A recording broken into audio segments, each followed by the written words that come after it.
Bapa, kami bersyukur di hadirat-Mu. Kami bersyukur karena Engkau bertakhta di atas puji-pujian umat-Mu. Kami bersyukur Kau pimpin kami sepanjang bulan September. Kami belajar bagaimana pergi jadikan semua bangsa murid Kristus. Dan kami masuk bulan Oktober. Kami mau belajar kunci-kunci bagaimana kami dapat hidup di dalam kelimpahan di tengah-tengah COVID pandemic melanda dunia dan juga kluster-kluster bertambah di Malaysia. Keadaan politik yang tidak menentu, keadaan keuangan, ekonomi merunduk, tapi kami tetap percaya Tuhan, Yesus Tuhan. Engkau berjanji, Kau datang untuk memberi kami hidup, bahkan hidup dalam segala kelimpahan. Tuh hari ini kami mau mendengar kebenaran firman-Mu, karena kami tahu tema penekanan bulan Oktober ini sudah disediakan dari tahun lalu. Tahun 2019 kami berdoa dan mencari kehendak Tuhan, mendengar suara Tuhan, dan Tuhan berikan tema ini. Tuhan berikan penekanan bulan Oktober ini. Untuk kami tahu Bapak, waktu kami mau melakukan firman-Mu, waktu kami mau mengikuti strategi, kami mau ikuti cara Tuhan, kami akan hidup, bahkan hidup dalam kelimpahan. Tolong kami Tuhan, mari saat ini urapan-Mu, kuasa Roh Kudus ambil tempat dalam diri hamba-Mu yang menyampaikan kebenaran firman Tuhan, dan semua kami yang mendengar, kami mendapat ilham, kami mendapat inspirasi, kami mendapat dorongan dari Roh Allah, kemampuan untuk mengerti kebenaran firman-Mu, dan mau melakukannya, mempraktikkannya dalam kehidupan kami. Kami serahkan waktu di dalam tangan-Mu, yang datang ibadah secara fisikal, maupun yang mengikuti live streaming pada saat ini, dimanapun anak-anak-Mu berada. Mari Tuhan ambil tempat dalam hati dan pikiran kami. Persiapkan kami menyembah-Mu dalam roh dan kebenaran. Persiapkan hati kami dengan hati yang haus, lapar akan kebenaran firman-Mu, dan kebenaran-Mu akan memerdekakan kami. Terima kasih Bapa. Kami berjanji manifestasi Roh Allah, doa-doa kami akan didengar, mujizat akan terjadi, kesembuhan dan pemulihan, pembaruan pikiran akan terjadi. Waktu firman Tuhan disampaikan, kami berikan kemuliaan, hormat, syukur, kekaguman kami hanya kepada Yesus Tuhan yang melakukan semuanya ini. Karena kami percaya segala sesuatu dari Dia, oleh Dia dan untuk Dialah, yaitu Yesus yang layak disembah dan dipuji. Terima kasih Bapak, ini doa, ini permintaan kami di dalam nama Tuhan Yesus. Amin. Silakan duduk.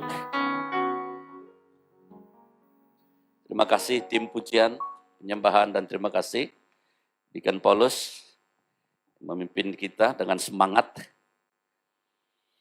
Jemaat Tuhan yang saya kasihi, kita bersyukur karena bulan September kita lalui dengan pengajaran bagaimana kita pergi jadikan semua bangsa murid Kristus. Kita masuk bulan Oktober ini dengan tema baru.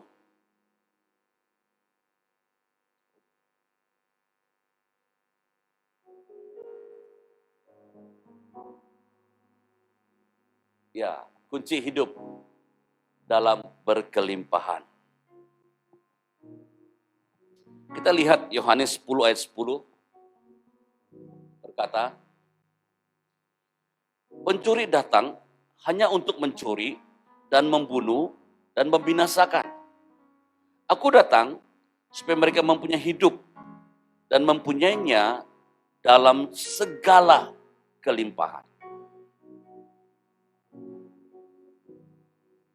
Sepanjang PKP ataupun perintah kawalan pergerakan dari bulan Mac, kita melalui bulan April kita dan seterusnya kita menyambut ataupun merayakan, mengingati Paskah penderitaan Tuhan Yesus dan kebangkitannya. Orang kata, pendeta-pendeta, hamba-hamba Tuhan, pastor-pastor katakan bahwa Paskah itu adalah Yesus mati untuk kita di kayu salib. Pengorbanan penebusannya untuk semua orang percaya. Itulah kasih Allah.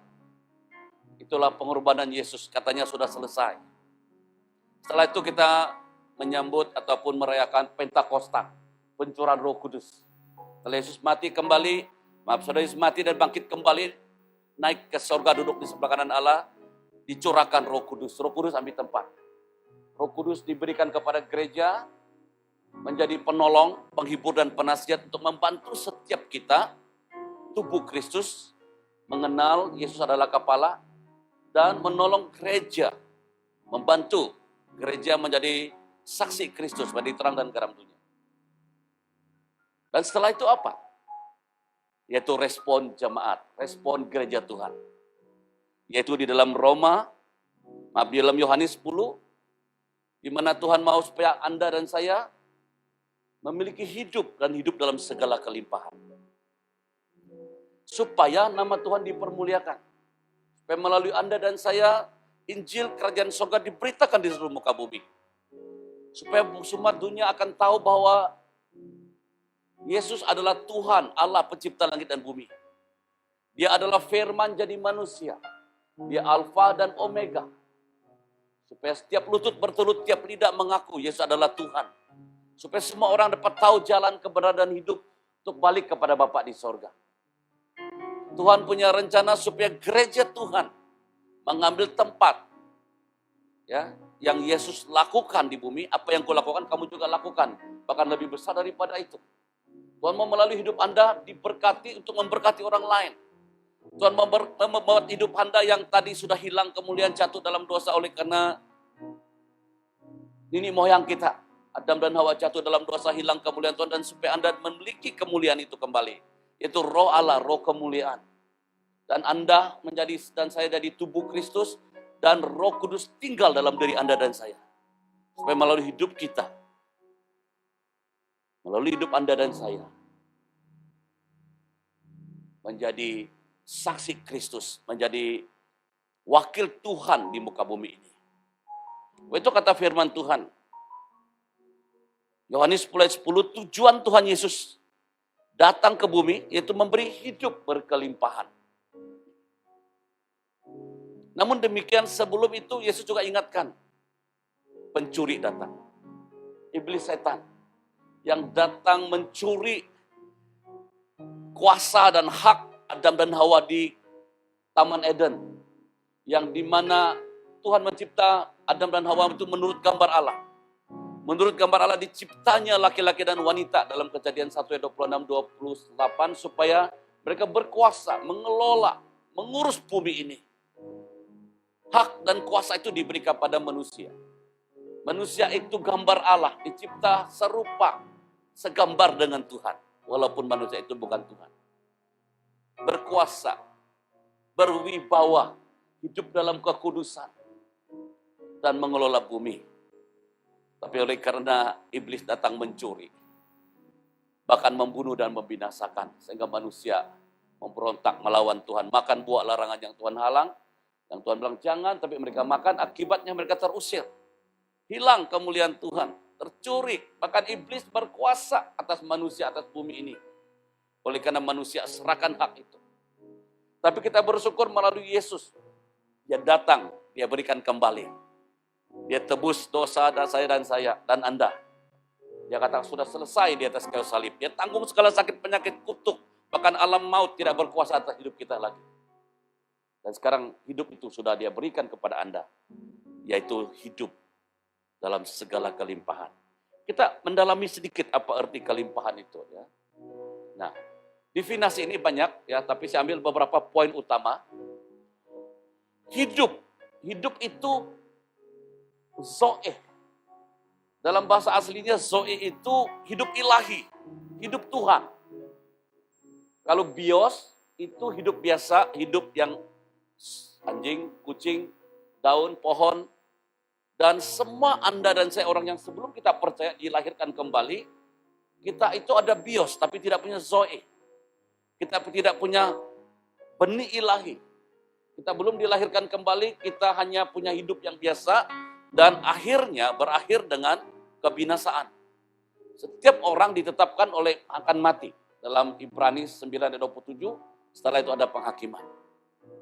Setiap manusia yang tidak percaya di luar Kristus, masih hidup di dalam kegelapan, di bawah kuasa kegelapan, kerjaan kegelapan, yaitu iblis dan setan. Karena jatuhnya umat manusia di dalam dosa.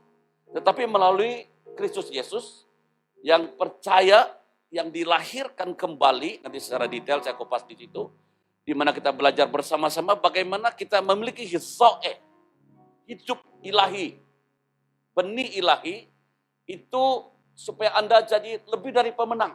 Karena Yesus telah menang atas dosa, sakit, penyakit, kelemahan, tantangan, cabaran iblis, godaan iblis. Yesus sudah menang semua, bahkan akan jadi lebih dari pemenang. Waktu Anda memiliki hidup kelimpahan itu hidup Anda yang mantap, established, great, yang membuat Anda berkecukupan. Hidup Anda itu bukan lagi hidup yang biasa-biasa. Itu membuat Anda punya kemampuan untuk mengusir setan. Untuk mengalahkan segala tipu muslihat iblis. Mengalahkan dunia dan keinginan-keinginan dunia. Bahkan Anda berkecukupan dalam semua hal. Anda menjadi mantap, great, itu sehingga keterampilan, skillful. Sehingga Anda boleh komunikasi, Anda boleh punya skill, Anda punya mindset yang benar, Anda ada positive thinking.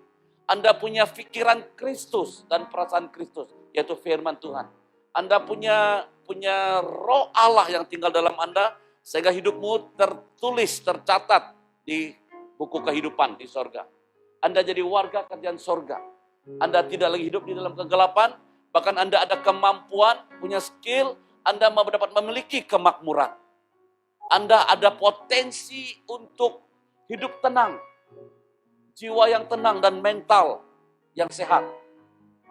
Dan itu semua yang dijanjikan hidup berkelimpahan itu. Jadi hidup berkelimpahan itu tidak datang serta-merta waktu Anda percaya Tuhan Yesus, dilahirkan kembali, tapi itu satu proses, katakan satu proses. Itu satu proses. Itu tidak datang serta-merta, Anda harus mengambil keputusan. Anda harus mau hidup di dalam kelimpahan itu. Anda harus tinggal dalam Kristus. Kita akan melihat satu persatu nanti. Bagaimana terus menerus di dalam Kristus. Karena itu proses. Karena itu janji. Dan memang itulah yang Tuhan rindu. Supaya melalui hidup Anda. Sekali lagi. Orang dapat melihat Yesus. Sekali lagi manifestasi kuasa Allah. Lawan hidup Anda. Yang berkelimpahan, berkecukupan, mantap, great, distinguished, wealthy. Anda diberkati, Anda dicukupi, bahkan Anda sangat diberkati karena Anda adalah keturunan Abraham, Ishak dan Yakub. Janji-janji Tuhan kepada Abraham juga itu akan terjadi dalam hidup Anda. Dari Mesir terkenal dan diberkati untuk memberkati bangsa-bangsa. Karena Anda dan saya juga adalah keturunan Abraham oleh karena iman. Jadi Tuhan punya kerinduan, Tuhan punya tujuan dan kita Paskah, kemudian Pentakosta, dan seterusnya supaya Anda respon dan hidup di dalam janji-janji Tuhan. Seterusnya, kehendak Tuhan supaya roh, jiwa, dan tubuh umatnya, Anda dan saya, terpelihara sempurna dan tak bercacat. 1 Tesalonika 5:23, semoga Allah damai sejahtera menguduskan kamu seluruhnya, dan semoga roh, jiwa dan tubuhmu terpelihara sempurna dengan tak bercacat pada kedatangan Yesus Kristus Tuhan kita. Sila ambil perhatian sungguh di dalam kata di situ dia bilang, Paulus berkata semoga roh, jiwa dan tubuh. Ternyata manusia itu punya roh. Roh yaitu roh kita, hati kita. Dan kita punya jiwa, pikiran, kemauan, keinginan. Roh itu menyembah roh dalam kebenaran. Roh itu hati nurani kita. Roh itu adalah pribadi kita yang sesungguhnya. Roh kita memiliki pikiran, perasaan, jiwa, tinggal di dalam tubuh ini. Tubuh ini akan tua, menua. Ya, jadi tua itu faktor umur. Tapi menjadi dewasa itu faktor ketaatan kepada firman Tuhan. mengikuti, mempraktik, menghidupi firman Tuhan. Dipimpin oleh Roh Allah sehingga roh kita boleh dewasa itu dalam 2-3 tahun. Tidak boleh jadi dewasa. Hanya beberapa tahun rohmu boleh berdewasa di jiwamu. Tetapi usia kita menua. Tubuh kita akan kelihatan makin tua dan akan kembali ke tanah karena kita dari tanah. Tetapi depan hadirat Tuhan, Tuhan akan berikan kita tubuh yang baru waktu Yesus datang kedua kalinya, sehingga roh dan jiwa kita makin dewasa, makin segar, makin kuat, dan tinggal dalam tubuh ini walaupun kita mati, kita akan diberi tubuh yang baru. Sama seperti Yesus terangkat ke surga, dia akan datang kembali, tubuh yang baru. Itu kata Tuhan. Itulah makanya Tuhan rindu supaya roh, jiwa, dan tubuh Anda diselamatkan, dikuduskan, dimurnikan, diberkati dalam kelimpahan. Sehingga tidak bercacat celah, sempurna di hadapan Tuhan. Kita tangkap ini ya. Lepas itu, seterusnya. Setiap orang yang lahir dari Allah tidak berbuat dosa lagi. Nah, dengar, perhatikan sungguh-sungguh. Supaya Anda jangan keliru, kita harus nangkap kebenaran firman Tuhan di waktu-waktu ini, karena tidak kita keliru. Kita akan berdepan dengan waktu-waktu yang sangat sukar di depan kita.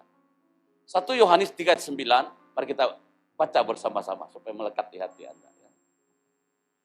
1 Yohanes 3 ayat 9, 1-2 mula. Setiap orang yang lahir dari Allah tidak berbuat dosa lagi. Sebab benih ilahi tetap ada di dalam dia, dan ia tidak dapat berbuat dosa karena ia lahir dari Allah. Dengar baik. Katanya setiap orang, every person, setiap orang yang percaya, yang lahir dari Allah, tidak berbuat dosa lagi. Sebab benih ilahi tetap ada di dalam dia, dan ia tidak dapat berbuat dosa karena ia lahir dari Allah. Dia lahir dari Allah dan dia tidak boleh berbuat dosa, dia tidak dapat berbuat dosa lagi. Oke, tangkap dulu di sini ya. Kita pergi tempat lain supaya kita lebih mengerti. Orang yang mau melihat dan masuk dalam kerajaan Allah harus lahir kembali.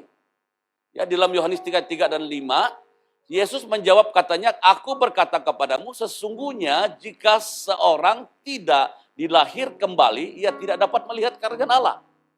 Dilahirkan kembali, ya, born again, rebirth. Jawab Yesus, aku berkata kepadamu, sesungguhnya jika seorang tidak dilahirkan dari air dan roh huruf besar, Roh Kudus, air itu boleh katakan baptisan air, juga air itu selalu disamakan dengan firman. Ya, Yesus itu adalah firman, air kehidupan. Ia tidak dapat masuk ke dalam kerajaan Allah. Dia tidak dapat masuk dalam pemerintahan Tuhan. Dia tidak dapat masuk di dalam the kingdom of God. Dia harus dilahirkan kembali. Dengar baik. Jadi arti kata lain, yang dimaksudkan lahir kembali adalah roh kita. Dilahirkan kembali. Ya, di mana supaya roh itu tidak berbuat dosa lagi. Terusnya, orang percaya dan lahir kembali diberi kuasa, diberi hak, diberi authority menjadi anak-anak Allah. Yohanes 1 ayat 12, tapi semua orang, every person, setiap orang, dengar baik, semua orang ada kesempatan yang menerimanya, diberinya kuasa, bukan hanya power, tapi authority, hak, supaya menjadi anak-anak Allah. Yaitu mereka yang percaya dalam namanya. Yang percaya, yang lahir baru, jadi orang Kristen itu dibedakan bukan dia Kristen Katolik, karismatik, Protestan, Baptis, Basel, Anglican, Lutheran, apapun namanya, bukan kita dipisahkan dari itu sebenarnya. Di depan hadirat Tuhan itu adalah dimanapun gereja Anda, dimanapun Anda beribadah, berbakti, Anda sudah lahir baru atau belum? Rohmu sudah dilahirkan kembali atau belum? Karena itu yang menentukan Anda boleh masuk dalam kerajaan Allah dan dapat melihat kemuliaan Tuhan. Supaya Anda dapat memiliki hidup dalam segala kelimpahan. Karena hidup itu zoe, hidup itu hidup ilahi. Dan orang yang hanya ikut-ikutan dibaptis, orang hanya ikut-ikutan punya sijil dan dia dilahir dalam keluarga Kristen, namanya Kristen. Tapi kalau tidak lahir baru, sorry. Tidak dapat melihat kemuliaan Allah berarti masuk neraka. Di dalam kerajaan Allah tidak ada netral. Separuh-separuh tinggal di dekat surga, tapi dekat neraka. Hanya 2 tempat. Surga, kekal, rumah Bapa di surga. Yerusalem baru, memerintah bersama Kristus sebagai yang menang. Ataupun sebaliknya, dalam api neraka selama-lamanya. Jadi pastikan Anda yang ada hadir dalam fisikal hari ini ataupun live streaming di mana Anda mendengar firman Tuhan ini, Pastikan Anda bertobat, pastikan Anda change your mind, pastikan Anda sadar, Anda dan saya adalah orang berdosa, kita mewarisi dosa dari nenek moyang kita, dari Adam dan Hawa lagi. Semua manusia telah jatuh dalam dosa, sudah hilang kemuliaan Tuhan. Anda harus dilahirkan kembali. Bagaimana boleh lahir kembali? Anda harus bertobat, ngaku dosa. Anda harus tinggalkan perbuatan yang lama, terima Yesus sebagai Tuhan dan Juru Selamat. Minta pengampunan, minta penyucian oleh darah Yesus dan minta Roh Kudus lahirkan Anda kembali sehingga Anda memiliki Roh Allah dan Roh itu tidak boleh berbuat dosa lagi kata firman Tuhan. Oke? Dengar nanti kita kembali ke situ. Memiliki jiwa, perasaan dan firman yang baik dan sehat. 3 Yohanes 1 ayat dan 2. Nah, ini Rasul Yohanes setelah menulis Injil Yohanes. Pasal 1 sampai yang ke-21. Yang sangat terkenal, inti dari Alkitab dia berkata, karena begitu besar kasih Allah akan dunia ini, sehingga dia mengaruniakan anaknya yang tunggal, barang siapa percaya kepadanya tidak binasa, melainkan beroleh hidup yang kekal. Yohanes 3:16. Yohanes 14 ayat 6 berkata, akulah jalan, kebenaran dan hidup, tidak seorang pun sampai kepada Bapa kalau tidak melalui aku. Dia jelas sekali gitu. Aku beri kamu perintah yang baru, Yohanes 13 ayat 34-35, supaya kamu saling mengasihi sama seperti Bapa mengasihi. Sama seperti aku mengasihi, katanya Yesus di situ. Dengan demikian orang tahu kita murid-murid Yesus. Tapi dalam suratnya yang seterusnya, Yohanes 1, surat yang kedua dan yang ketiga, dia sampaikan dengan lebih jelas supaya kita mengerti. Rupanya yang dia mau sampaikan adalah, saudaraku yang kekasih, aku berdoa semoga aku doa dia apa? Engkau baik-baik dan sehat-sehat saja secara fisik dan dalam segala sesuatu sama seperti jiwamu baik-baik saja. Rupanya jiwa-jiwa itu harus baik-baik saja. Jiwa itu harus juga baik. Dari sini saya mau kupas lebih dalam supaya kita lebih mengerti lebih maksud itu sebelum kita bagaimana memiliki hidup yang berkelimpahan itu. Ternyata waktu kita sudah percaya Tuhan Yesus, dilahirkan kembali, roh kita itu tidak boleh berbuat dosa lagi. Dia tidak dapat berbuat dosa karena dia lahir dari Roh Kudus. Firman dan air. Air, firman dan roh. Jadi gimana? Apakah orang Kristen masih boleh berbuat dosa? Apakah orang Kristen sudah sempurna? Minggu lalu kami lepas makan, kami ada hafruta. Ada kompak. Nelson dengan Pak Bilet bawa saya pergi makan. Karena mereka dua tim doa, orang kanan bersama-sama saya dengan tim yang lain, tapi kami duduk bersama. Saya pakai sedikit contoh ya. Kami berbincang, saya tanya mereka dua, oke kamu dua ada dekat saya, mari saya tanya. Apakah kamu dua sudah sempurna di depan Tuhan? Tidak boleh berbuat dosa lagi? Simple. Ini jawaban semualah sebagian besar. Oh tidak. Kita masih boleh buat dosa. Pikiran, kata-kata kita boleh marah, sakit hati, dan yang lain. Oh oke. Tapi kata firman Tuhan, barang siapa yang sudah lahir dari Allah tidak boleh berbuat dosa. Paulus selalu menulis surat, hai kamu orang-orang kudus, orang-orang benar yang dibenarkan. Kamu dikasih, oleh karena kasih karunia kamu dibenarkan, kamu dikuduskan. Tuhan Paulus memanggil kita orang kudus, orang yang sudah dibenarkan. Bahkan firman Tuhan bilang berkata bahwa kamu diberi kuasa jadi anak-anak Allah. Kenapa masih berbuat dosa? Apa problemnya? Apa persoalannya? Nah, ini kita harus nangkap benar-benar, kalau tidak suka. Kita akan mengalami cabaran atau godaan di luar. Kita bingung kadang-kadang. Saya bilang betul. Jadi tapi kamu sudah sempurna ke hadapan Tuhan? Sudah sempurna kan? Kalau belum jelas betul-betul firman, kadang-kadang kita bingung kan? Berani nggak kita kata, kamu sudah sempurna? Belum kan? Kan sudah sempurna? Belum kan? Kan banyak kan gini kan? Paulus sudah sempurna belum? Ini orang kanan saya, ini orang kedua. Sudah sempurna atau belum? Depan Tuhan. Yes or no? Yes, sudah. Tapi yang beberapa kamu keling kepala kan? Kamu juga kan keling kepala. Cislahong ini setiausa nih. Kamu sudah sempurna depan Tuhan atau belum? Belum kan? Tidak ada yang berani ngaku. Saya juga pikir begitu dulu. Makanya sukar kita. Karena kita keliru dalam hal ini ataupun kurang jelas. Terus saya kasih contoh. Dan saya bilang, Saudara ada istri kan? 2 tahun yang lalu, 2 tahun yang lalu, setelah suami istri ya, ada hubungan intim kan? Kemudian sperma bertemu dengan telur kan? Dari DNA kamu. Kemudian datanglah namanya Gracia ya. 23 hari bulan Desember kalau tidak salah, tahun 2019. Lahirlah dia. Setelah 9 bulan dia lahir. Saya mau tanya, Gracia sempurna punya DNA Nelson dengan Vivian atau tidak? Sempurna? Dia ada campuran monyet? Karena kan manusia keturunan dari monyet.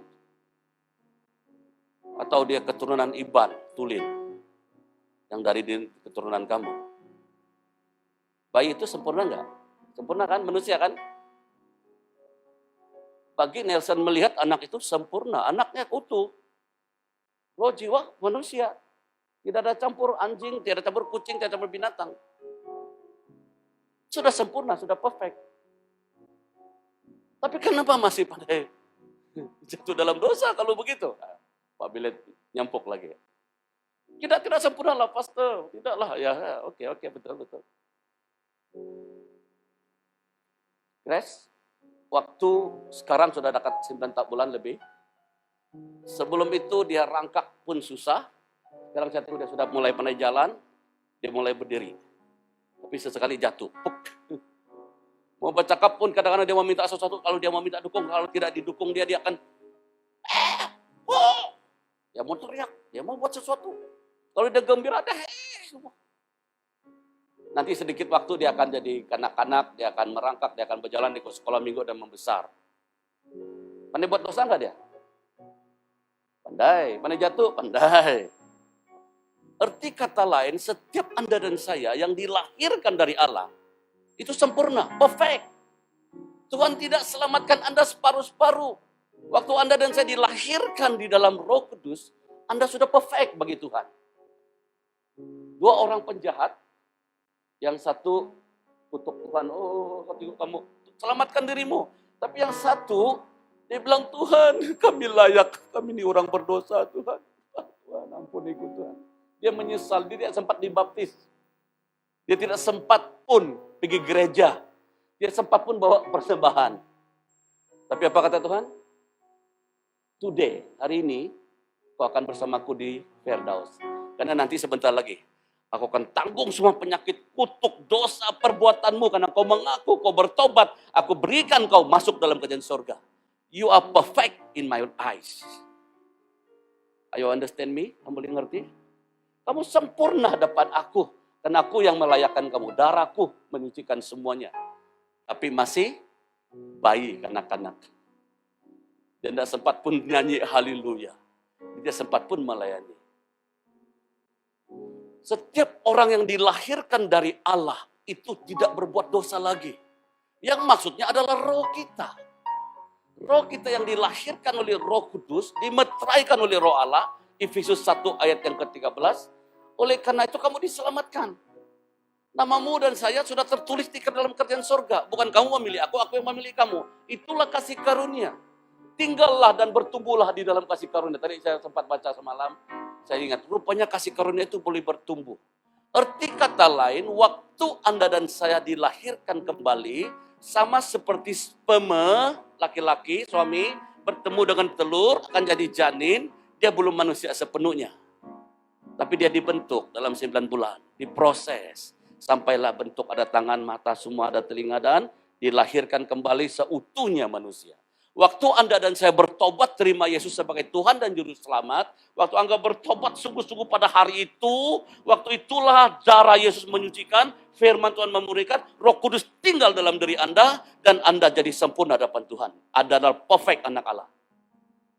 Yohanes 1 ayat 12. Barang siapa percaya dan menerimanya, dia berkuasa jadi anak-anak Allah. Tidak ada katakan, tunggu 10 tahun dulu, kamu sudah sempurna, tidak berbuat dosa. Terus terang, seumur hidup saya sudah 58 tahun. Saya sudah ikut Tuhan dari tahun 83 saya dijamah Tuhan. 84 saya mulai lahir baru, 85 saya bertobat, terima Yesus. Saya pernah buat dosa? Pernah. Pandai marah? Pandai. Pandai pikiran kotor? Pandai. Kenapa? Jiwa saya belum Sempurna. Kita balik ya tadi belajar betul ini bagus nih sekarang ini senang sedikit boleh balik. Nah, kalau kamu dia bilang 1 Yohanes 3 ayat 9, setiap orang yang lahir dari Allah tidak berbuat dosa lagi. Siapa yang dimaksudkan? Sebab benih ilahi, divine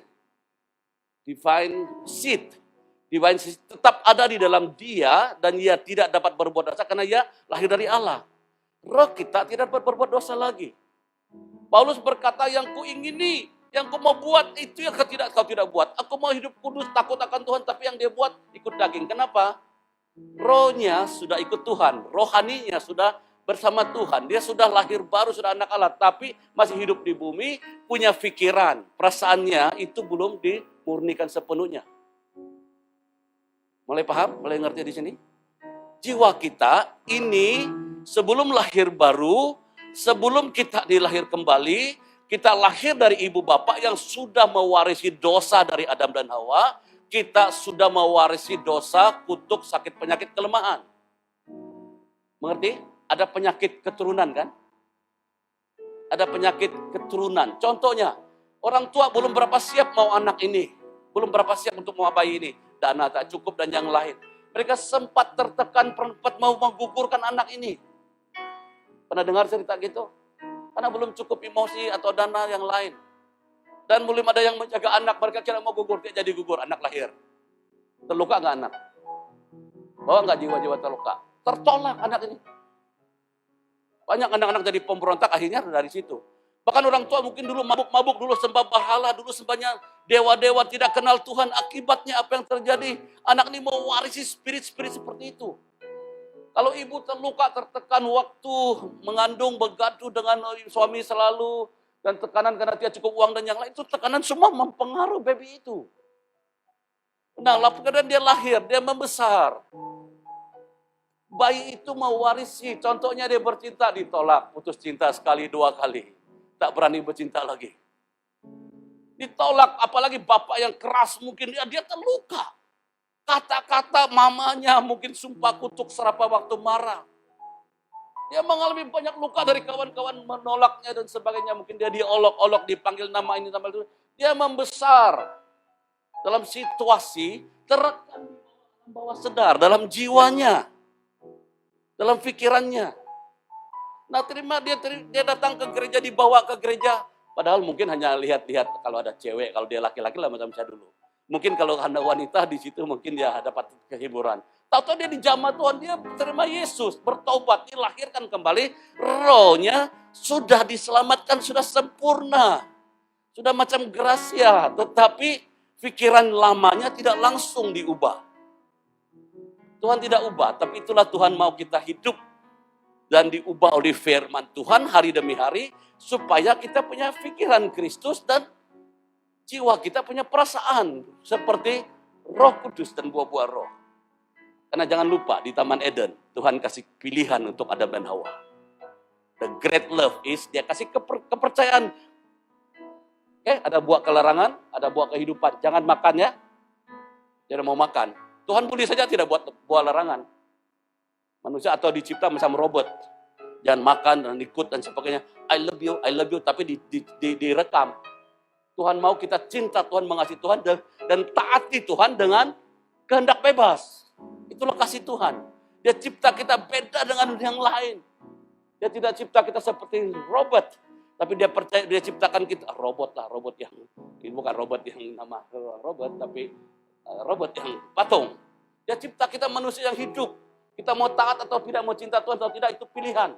Kita mau hidup dalam kelimpahan atau sebaliknya, jadi serangan iblis, mencuri, membunuh, dan membinasakan. Tuhan kasih pilihan, Yohanes 10 ayat 10. Mau hidup dalam kerjaan kegelapan atau dalam terang. Makanya waktu kita lahirkan kembali, roh kita tidak berbuat dosa lagi.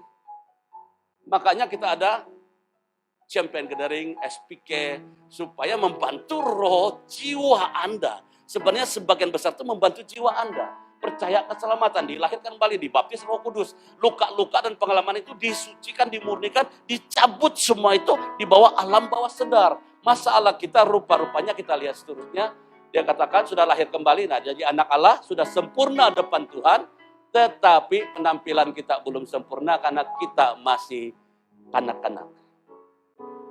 Kita masih bayi. Kita masih remaja. Makin dewasa, semakin pikiran kita dirubah. Tetapi kata firman Tuhan apa di sini? Kekasih, aku berdoa semoga baik-baik dan sehat-sehat saja, dan segala sesuatu sama seperti jiwamu baik-baik. Kita balik sedikit lagi, saya pergi bagian nomor 2. Semoga Allah damai sejahtera menguduskan kamu apa? Seluruhnya. Paulus menulis surat ini. Dan semoga roh, jiwa, dan tubuh. Dia kasih secara spesifik. Kalau bahasa Mandarin dia bilang ling, fen. Roh dan jiwa. Dan tubuhmu terperel sempurna dengan tak cacat, tak bercacat, dan kedatangan Tuhan Yesus kedua kalinya. Waktu mau kedatangan Tuhan baru kita capai ke itu maksudnya. Satu proses. Artinya roh itu tidak proses. Langsung bertobat, terima Yesus, dilahirkan kembali. Jadi anak-anak Allah sudah sempurna depan Tuhan. Sudah grace yang sempurna. Tidak campur yang lainnya.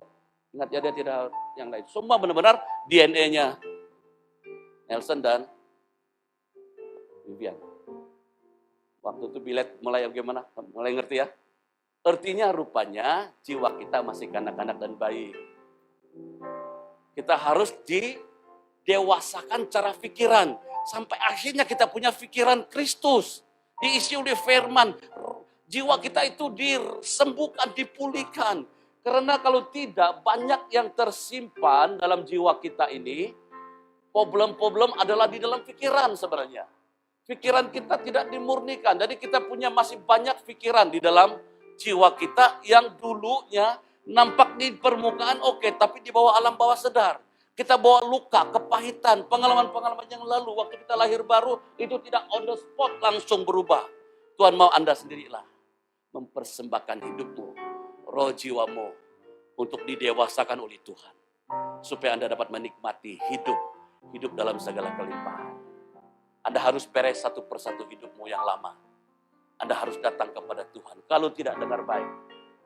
Menurut kajian, survei 1/4 dari 4 orang, 4 atau 5. Saya dapat info ini. Di seluruh dunia, ada 1 orang itu tekanan jiwa. 1 orang itu punya mental problem. Major depression, anxiety, dan schizo, ada pikiran mau serang orang, marah, karena dia mungkin kecil, ditolak, disakiti, dimarah, termasuk orang Kristen. Bahkan kebelakangan ini, di Amerika kalau kita dengar, belum lama, satu pendeta, satu pastor, punya jemaat 7.000 bunuh diri.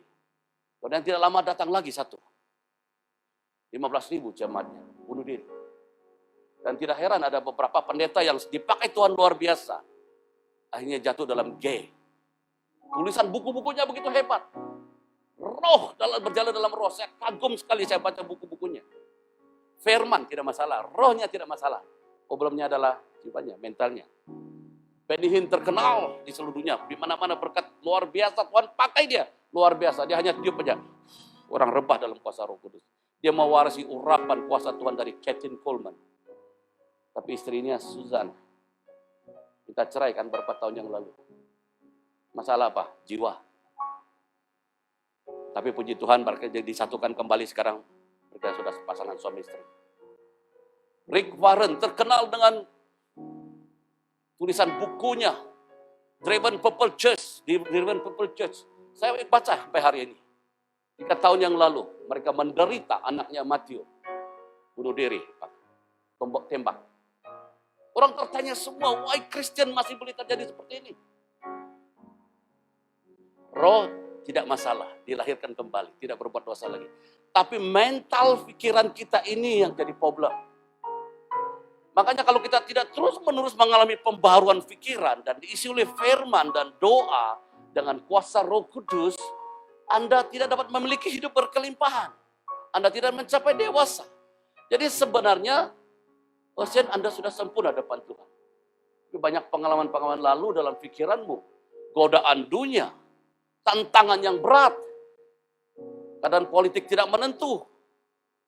Bila-bila masa beli tukar kerajaan. Itu kan, itu di newspaper, itu di TV, bukan saya cakap. Bukan itu saja. COVID-19 pandemic merebak, meluas. Mulai takut. Orang Sabah dari satu gaya, satu macam, karena apa tadi ada sekatan rentas desa kah? Oh, sedaerah. Saya dapat ada orang senyum tadi. Saya dengar Paulus cakap tadi sekatan desa gitu kan. Mungkin terbiasa dengan rentas desa. Sekatan daerah. Jadi semua tidak boleh pulang. Dia pun tidak boleh kawin 11 hari bulan. Karena sekat tidak boleh masuk Sendakan. Dan keluarganya dari Kota Belu tidak boleh ke sana. Dan di Selangor pun kemungkinan, dan ada beberapa gereja di Selangor, kawan baik kita, mereka stop ibadah hari ini. Secara fisikal. Ya Allah, Stakeda dan yang lain. Nah, kita bilang, tidak apa-apalah, tunggulah awal tahun ada vaksin yang lain. Semalam WHO, World Health Organization berkata, banyak negara dengan cara tersendiri, melindungi negaranya, kotanya, kapal terbang tidak masuk, orang lain tidak naik. Tapi saya tidak masuk dalam, saya kasih tahu. Dia kata, menurut kajian, kemungkinan COVID-19 ini kekal. Lama. Seperti AIDS kan, dan beberapa penyakit tidak terus hilang. Harus kamu belajar bagaimana hidup dengan ada dia di sekitar kita. Menyesuaikan diri, ya. Pakai pelitup muka, jaga kebersihan, sanitizer, penjarakan dan sebagainya, dan ya sudah pasti. Tapi apa yang saya mau katakan adalah ini. Kita lihat, nah baik, sudah nangkap kan? Jadi setiap orang yang percaya lahir dari Allah, lahir baru, itu sudah sempurna, sudah perfect. Kalau Anda meninggal hari ini, saya percaya, saya jamin, kalau benar-benar sudah lahir baru, Anda naik surga. Anda masuk dalam kerajaan Allah. Walaupun secara pikiran masih kadang ada dendam, sakit hati, kadang-kadang perbuatan kita masih ada sesuatu, karena Tuhan tahu pikiran Anda itu perlu proses, cukup lama untuk diproses. Ada orang cepat, ada yang lama, ada yang lambat, terpulang, ada mau. Nah, Roma 12 ayat 1 berkata demikian. Kita baca bersama-sama, 1, 2, mulai.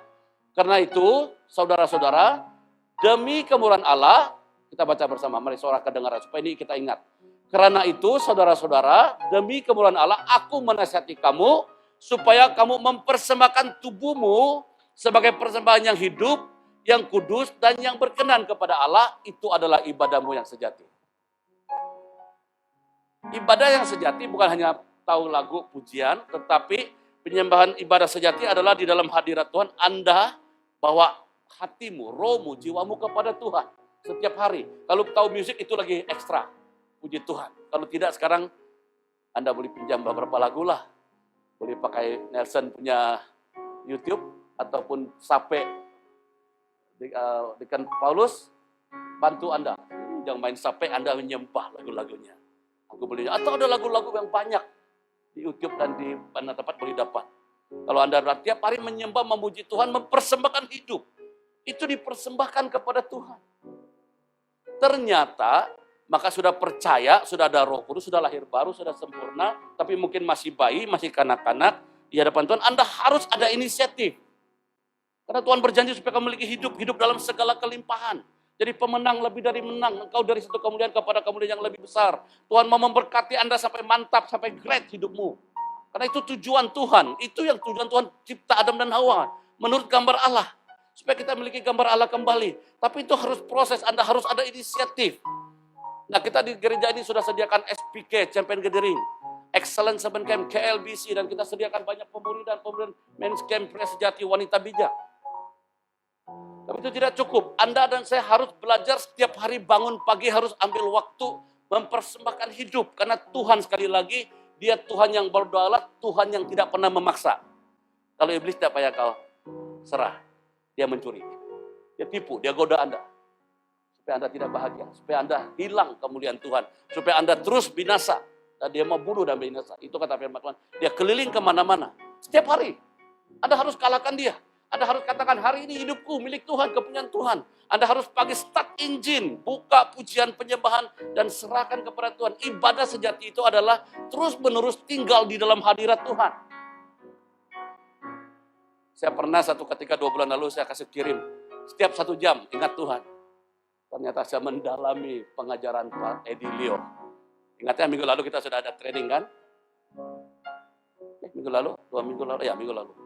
Itu rupanya setiap saat. Waktu potong sayur, sediakan di dalam hadirat Tuhan. Waktu Anda memandu taksi, di dalam hadirat Tuhan. Waktu Anda bergerak, apapun tindakanmu, Anda harus sadar engkau ada di hadirat Tuhan. Karena tubuhmu bait Allah, Roh Kudus tinggal dalam Anda. Anda harus mengalami terus-menerus namanya pembaruan pikiran akal budi. Janganlah kamu menjadi serupa dengan dunia ini, tetapi perubahan oleh pembaruan budimu, itu jiwamu, pikiranmu, mentalmu, sehingga kamu dapat membedakan mana kehendak Allah, apa yang baik, yang berkenan kepada Allah, dan yang sempurna. Anda terus-menerus harus ada di dalam hadirat Tuhan. Anda terus-menerus harus punya kelerahan mempersembahkan hidup.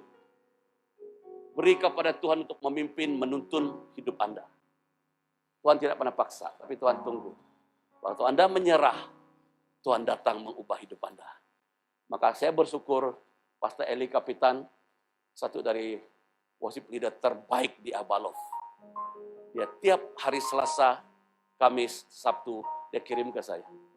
Dia kirim kawan-kawan kami di Amerika, di Australia. Dan setiap pagi itu, kalau Anda bisa kirim kepada beberapa orang, itu tidak, kau buka tidak ada itu. Pagi jam 5 di Indonesia, kalau tempat kita jam 6 baru ada.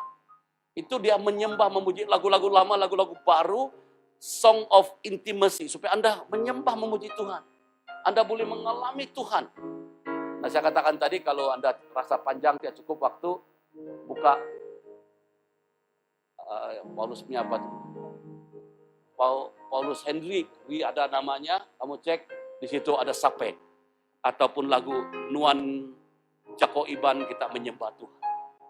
Atau kalau tim pujian mau sediakan lagu sesuatu, lebih bagus lokal. Kalau tidak dapat, saya bagi dulu, Anda turun bagi kepada sel-sel Anda.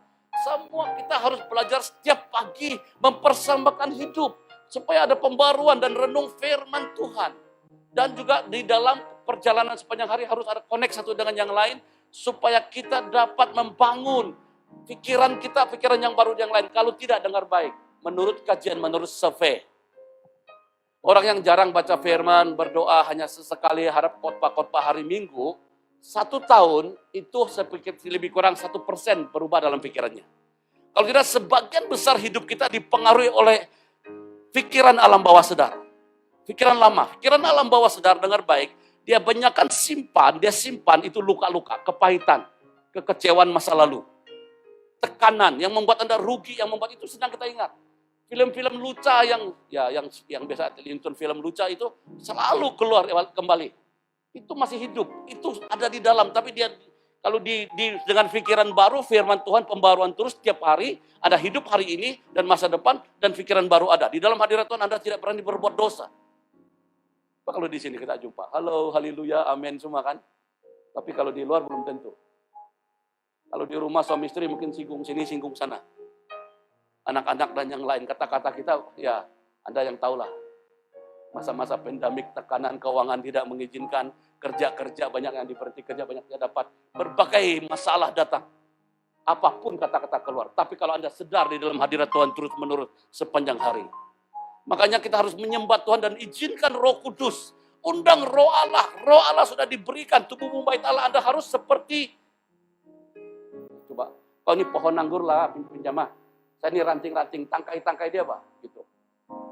Saya harus melekat dengan kamu. Baru saya boleh menghasilkan buah-buah roh, kasih, damai sejahtera, kesabaran, dan sebagainya. Kalau saya lepas, kita pisah sekejap lah. 10 menit aja lah. Saya tidak mau tinggal dalam hadirat Tuhan. Saya mau hidup dalam hidup saya sendiri. Yang keluar apa? Pikiran lama. Cenderung keluarnya pikiran lama. Tiba-tiba kalau ada orang marah kamu, kita balas dengan kemarahan. Kalau orang jadi ular senduk, Anda juga ular senduk. Orang marah, kita marah.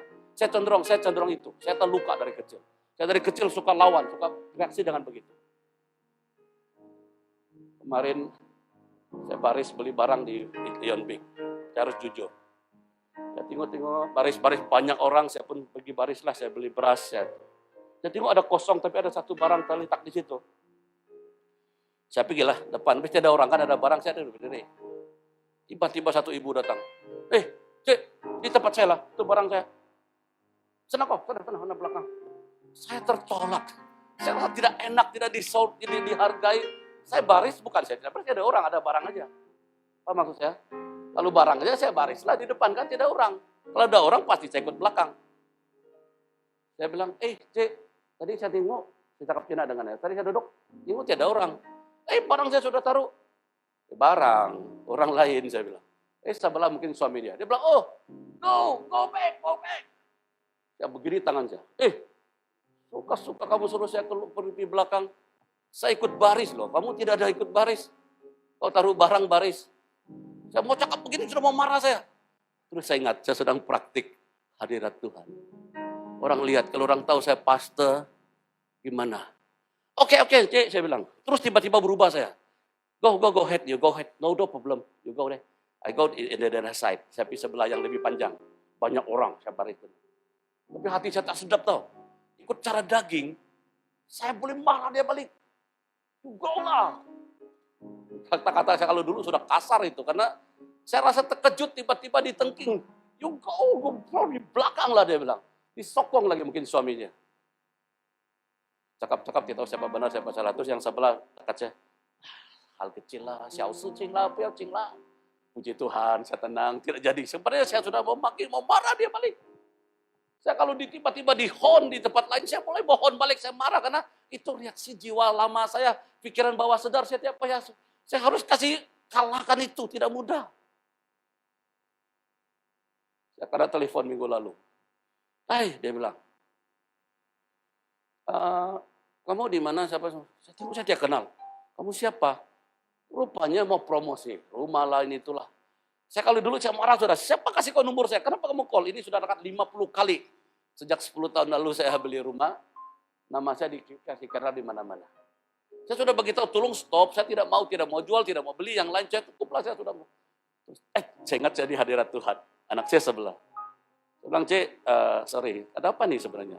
Saya mau promote barang, rumah. Gitu. Saya sudah 50-an umur, saya hal-hal begini tidak tertarik. Tapi saya ini kerja di dalam kerjaan Allah. Di mana? Kerjaan Allah. Ya, sangti deko. Saya bilang, ya. Tapi kalau kamu promote, kamu kasih saya duit, saya mau juga jumpa, saya bilang. Saya terus tiba-tiba pikiran saya berubah, karena saya ingat saya dalam hadirat Tuhan, saya harus jawab dengan baik. Tuhan tolong saya jawab bagaimana, apa harus mau jawab, mau tolak, tutup, tidak minat, dia belum cakap habis. Saya bilang, tiapa, kalau kamu jumpa saya boleh, kalau kamu mau kasih duit. Saya pun boleh kasih kau duit, kalau kau mau, dia bilang. Saya bilang, saya pun boleh kasih kau, saya kasih tahu kau Yesus, kalau kau jumpa saya. Kau Injil Yesus, ya. Gitu, tak apalah kalau gitu. Mau jumpa, kan kasih tahu Yesus, kau kasih kenal saya duit, macam mana dapat duit. Dia bilang, tak apalah Cik. Oke, no problem. Thank you, God bless you. Berubah langsung pikiran saya. Tapi kalau dulu, siapa kasih kau nomor saya?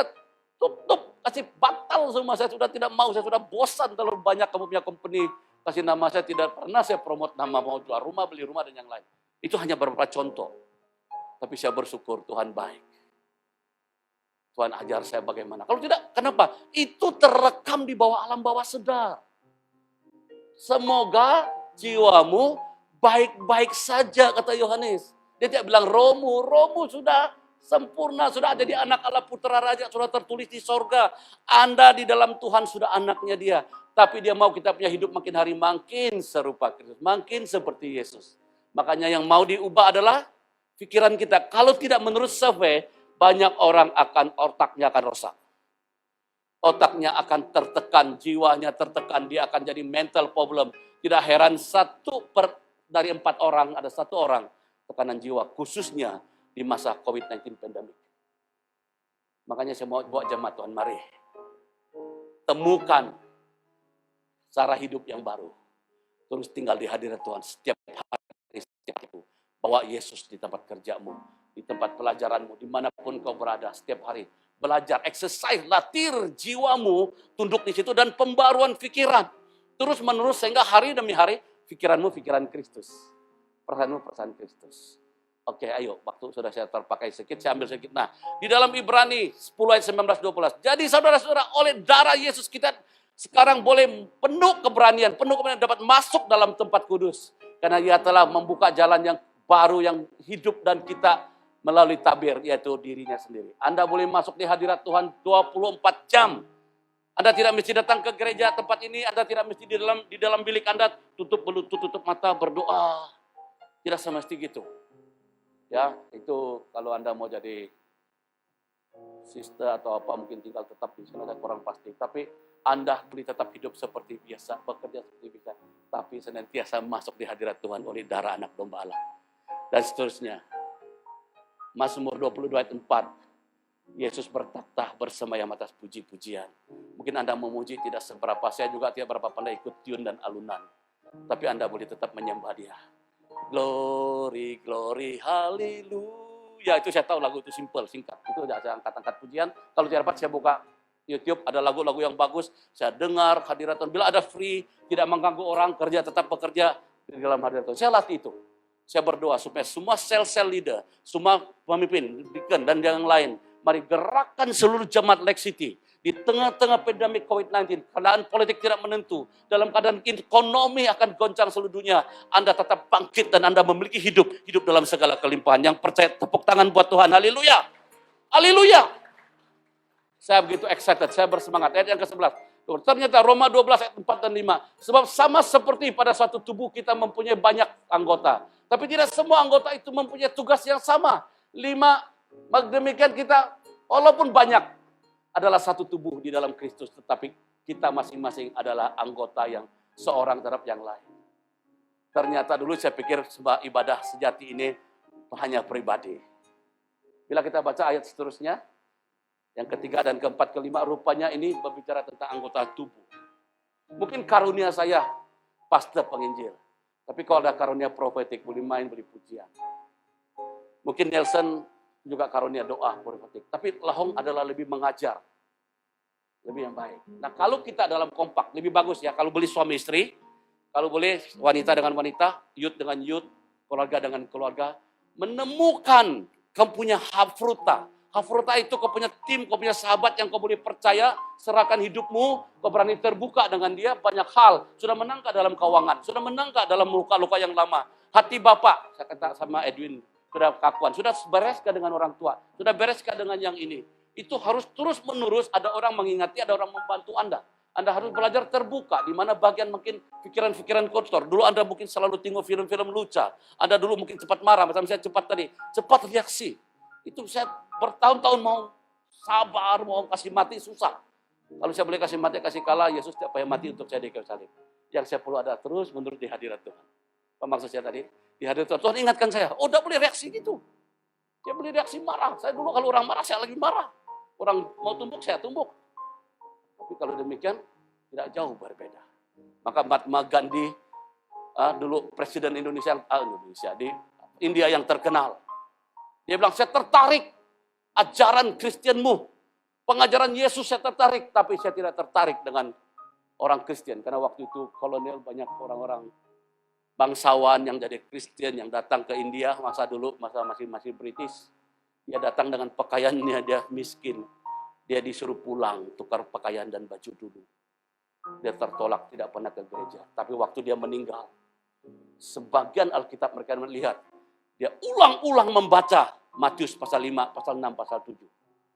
Pengajaran Yesus di bukit. Itu ajaran kingdom, itu ajaran Yesus.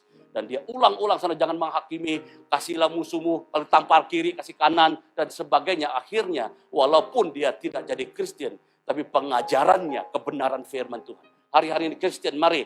Perubahan tidak banyak, kita tidak jauh beda menurut seorang hamba Tuhan, dia kaji. Perubahan tidak banyak, kita sama orang ke dunia hampir sama, beda tipis. Kenapa? Karena banyak di alam bawah sadar kita belum beres. Anda boleh dibereskan itu kalau dalam campaign gathering. Campaign gathering 1 tahun 1 kali. Tapi tiap hari Anda dengan teman hafrutamu atau suami istri saling mengaku. Bila pikiran kotor datang mulai terbuka, saling didoakan dan dimuridkan satu dengan yang lain. Kita lihat kata ayatnya terus. Saling memperhatikan, saling mendorong, saling menasihati. Menjelang kedatangan Tuhan yang sudah dekat. Hidup bersatu dalam komsel, berkompak hafruta. Semua sel-sel lidah dengar, ambil pesan Tuhan, firman Tuhan ini. Dan mulai kaji, dan mulai selidiki, dan diskusi dalam kelompok sel. Anda yang tidak sempat di live streaming, dan yang sempat datang, ambil tempat, dan mulai diskusi, mulai membagi satu dengan yang lain, bukan itu saja. Temukan Anda punya kompak, Anda punya hafruta. Hafruta artinya sahabat. Contohnya kalau Lahong sama Lena, contohnya gitu ya. Paulus mungkin sama dengan John, contohnya. Dua orang, hari-hari, tiap hari, saling mendorong. Mari kita lakukan ibadah sejati. Mari kita koramdio di dalam hadirat Tuhan. Seberapa menit atau 1-2 jam, kasih ingat satu dengan yang lain. Saling menopang. Kalau boleh sel-sel dengar baik, Anda tidak bergantung pada hari Rabu punya doa. Doa biar Nation pimpin untuk gereja dan bangsa-bangsa. Tapi Anda berdoa satu dengan yang lain. Mari bergerak, berkongsi. Maka kau akan melihat. Ibrani 10 ayat 24-25. Dan marilah kita saling memperhatikan supaya kita saling mendorong dalam kasih dan dalam pekerjaan baik. Janganlah kita menjauhkan diri dari pertemuan-pertemuan ibadah kita seperti dibiasakan oleh beberapa orang. Tetapi marilah kita saling menasihati, saling giat melakukan menjelang Tuhan. Hari Tuhan yang sudah dekat. Semua tanda-tanda kedatangan Tuhan sudah sangat-sangat dekat. Mari, praktik. 2 atau 3 orang lah paling banyak dan terlalu banyak. Kalau sudah tambah sampai 5-6 orang, buka lagi satu hafrota yang baru. Bergabung dalam sel tiap minggu. Sel mungkin 1 minggu 1 kali kan biasanya. Tapi hafrota boleh dilakukan tiap hari. Kalau saya dengan dia hafrota, dia mungkin nubuatan, dia boleh pesan-pesan nubuatan. Kalau karunia saya menasihati, saya boleh menasihati dia. Semua kita, karunia kita berbeda. Tapi Tuhan mau kita hidup dalam hafruta, dalam community. Saya percaya Oktober, November, Desember, hidupmu tidak pernah sama lagi. Kalau setiap hari Anda melakukan ibadah sejati, koramdio di hadirat Tuhan. Membaca firman, berdoa, sehingga pikiranmu terus diubah. Sehingga ada pikiran-pikiran baru. Sehingga ada alam bawah sadar engkau dilatih terus menerus. Supaya tidak terus bergantung pada alam bawah sadar yang lama, yang lalu. Supaya manusia lamamu, dagingmu tidak terus hidup. Anda terus matikan dia dengan, bukan lawan, tapi Anda mulai hidup baru. Ada pembaruan pikiran. Dengar baik, menurut kajian, orang yang senantiasa melakukan hafruta ini dan juga koramdio, hadirat Tuhan, 35% hingga 70% hidupnya berubah. Pikirannya terus berubah dan pikiran-pikiran baru. Contoh saja lah, Perdana Menteri kita yang sebelumnya, Mahathir, sudah 94-95. Dia begitu aktif dan terus pakai otaknya, pikiran-pikiran baru. Kalau dia duduk diam, makin sakit, makin lemah. Banyak orang yang diam, akhirnya tidak buat apa-apa, otaknya cenderung yang masa lalu, perkara yang lalu yang keluar. Yang keluar selalu tidak positif, selalu yang negatif. Dengar baik, supaya negatif-negatif yang lalu, luka-luka yang lama, itu diberes antara 2 orang. Kalau banyak orang malu, kita sharing terus. Terus, jangan tunggu sampai champion gathering, jangan sampai pria sejati atau wanita bijak. Anda boleh terus-menerus setiap hari, diubah. Itulah pemuridan, saling menjaga, saling menggembalakan, saling memperhatikan, dan renung ada firman. Apa hal kau dapat hari ini? Share dengan kau punya kompak, kau punya hafruta, share dengan dia. Dan Anda terus melatih, dimuridkan, Anda juga dimuridkan. Dan dengar baik, kita sama-sama bertumbuh. Dia adalah kepala dan Roh Kudus akan menolong Anda dari satu kemuliaan kepada kemuliaan yang lebih besar. Pikiran otakmu makin sehat, makin kuat. Pak Manian mau menuju 70, tapi makin kuat, makin sehat. Karena dia tiap hari aktif. Dia berdoa, memaja, memuji Tuhan. Saya kasih yang terakhir. Saya ada kirim beberapa orang. Song of Intimacy yang terakhir adalah di Ali Kapitan, dia pimpin pujian, ada satu pribadi berkesaksian, namanya Rudi Setiawan. Dia bersaksi, dia sama keluarga pergi ikut cruise ke Malaysia. Kalau ada kamu ingat, kalau kamu ada bacalah, ada dengar intimasi. Akhirnya dia di cruise, dia pergi berenang, dia pengsan, koma, diselamat dengan CPR. 9 jam dia tidak bangun. Orang pikir dia akan mati. Dan terus dirawat, akhirnya dia sadar, dokter datang cek semua, ternyata jantung dia tersumbat dan ada masalah. Mau kasih keluar, dan waktu itu di Terengganu. Dia kasih keluar dari bot, keluar dari cruise yang besar, kapal laut yang besar. Singkat cerita dia diminta ke Pulau Pinang, karena dia ada dokter Pulau Pinang di sana. Di Pulau Pinang ada beberapa dokter di Lambuai dan di beberapa tempat. Jumpa dokter, disiasat semua, buat sedikit berapa hari di situ. Ternyata akhirnya dia dibawa balik ke Indonesia. Dan dia hidup kembali. Dan bukan itu saja, dia bersaksi di mana-mana. Dia sepatutnya sudah mau mati, sudah melamun alam maut. Dan waktu dia bersaksi, sebenarnya saya kenal dia, rupanya baru saya cek benar-benar saya kenal. Rudi ini anaknya Ibu Eli, bisnis di Mangga 2. Chinatown, dan dia sebenarnya lumpuh, berjalan tidak. Kalau kamu lihat dia duduk nampak sempurna, tapi sebenarnya dia tidak boleh berjalan sendiri. Dia mengalami keadaan yang berat. Singkat cerita, dia begitu kuat bersaksi dan yang lain. Orang tanya dia kenapa? Tidak berhenti-henti kamu di sana. Dia bilang satu aja. Dia punya hubungan dengan Tuhan sangat dekat dan selalu dengar firman Tuhan. Dia melakukan koram dio. Dia yang satu, dia pernah ikut model satu, Build Man Rise Sun, dan Strong Man in Tough Time. Sebagian kita tiap pernah ikut. Dia ikut. Dia sama angkatan dengan Reverend Daniel, kita jabatan presiden. Dan dia boleh naik di atas bukit, di lumpur dan yang lain. Dia dapat kalung itu. Saya kasih jempol orang ini luar biasa. Sampai hari ini, dia masih hidup. Dan dia boleh bersaksi di mana-mana. Dengar baik. Dia ikut pemuridan, dia punya hubungan pribadi dengan Tuhan yang sangat dekat. Sampai dia begitu bersemangat dan terus mau bersaksi untuk Tuhan. Dia mengalami hidup dalam kelimpahan. Maukah Anda dan saya sesuai dengan janji Tuhan? Iblis datang mencuri, membunuh, dan membinasakan. Aku datang supaya memiliki hidup. Hidup dalam segala kelimpahan. Mari tim pujian bantu saya naik.